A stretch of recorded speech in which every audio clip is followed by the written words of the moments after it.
Free show for noobs.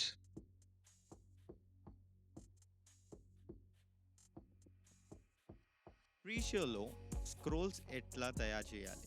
నేను already ఒక scrolling అన్నది నేను క్రియేట్ చేసి ఉంచాను. దాన్నే మనం వర్క్ చేద్దాం. అంటే ఫస్ట్ న్యూ ఓవర్లేని క్రియేట్ చేసుకుంటే ఒక ఓవర్లే క్రియేట్ అవుతుంది. ఆఫ్టర్ దీన్ని మనం ఎడిట్ చేద్దాం. నేను టెక్స్ట్ తీసుకున్నా.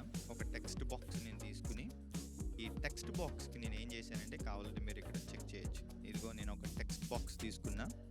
ఈ టెక్స్ట్ బాక్స్కి నేను ఈ Jesus is crucified for our sins అని చెప్పి ఈ టెక్స్ట్ బాక్స్కి నేను రాశాను. ఈ టెక్స్ట్ బాక్స్కి నేను ఏం చేశాను అంటే దీనికి ఒక బ్యాక్గ్రౌండ్ కలర్ ఇచ్చాను. It's background colour red colour మనం ఇచ్చాను.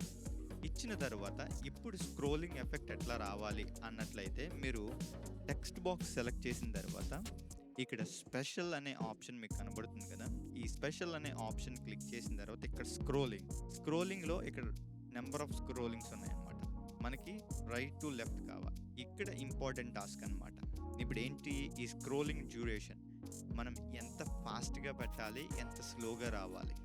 ఇప్పుడు బై డిఫాల్ట్గా నేను ఒక 30 అని పెడుతున్నా డ్యూరేషన్. ఇప్పుడు మనం ఒకసారి చెక్ చేద్దాం. 30 ఉన్నప్పుడు ఈ యొక్క ఓవర్లే ఎంత స్పీడ్గా ఇది వెళ్తుంది అన్నది మనం చూద్దాం. చూసారా, కొంచెం ఈ 30%లో ఈ రీతిగా ఇది వెళ్తుంది. మళ్ళీ మనం ఏం చేద్దామంటే కొంచెం ఇంక్రీజ్ చేద్దాం, కొంచెం ఫాస్ట్గా పెడదాం. ఫాస్ట్గా చేయాలి అంటే మన యొక్క డ్యూరేషన్ అన్నది మనం తగ్గించాల్సి ఉంటుంది అన్నమాట. మనం ఒక 10 పెడితే ఇది చాలా ఫాస్ట్గా వెళ్ళిపోతుంది. మీరు కనుక ట్రై చేసినట్లయితే మనం ఒకసారి స్క్రోల్ ఎఫెక్ట్ని మనం ఆన్ చేసినట్లయితే మీరు చూడండి, స్క్రోల్ అన్నది చాలా ఫాస్ట్గా వెళ్ళిపోతుంది.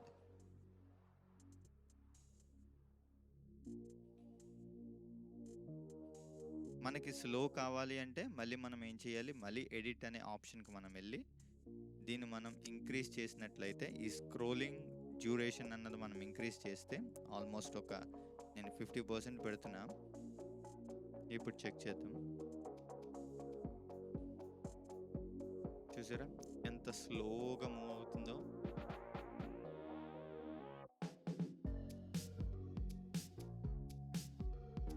ఈ రీతిగా ఈ స్క్రోలింగ్ ఎఫెక్ట్ అన్నది మనం యూస్ చేసి చేయొచ్చు అన్నమాట.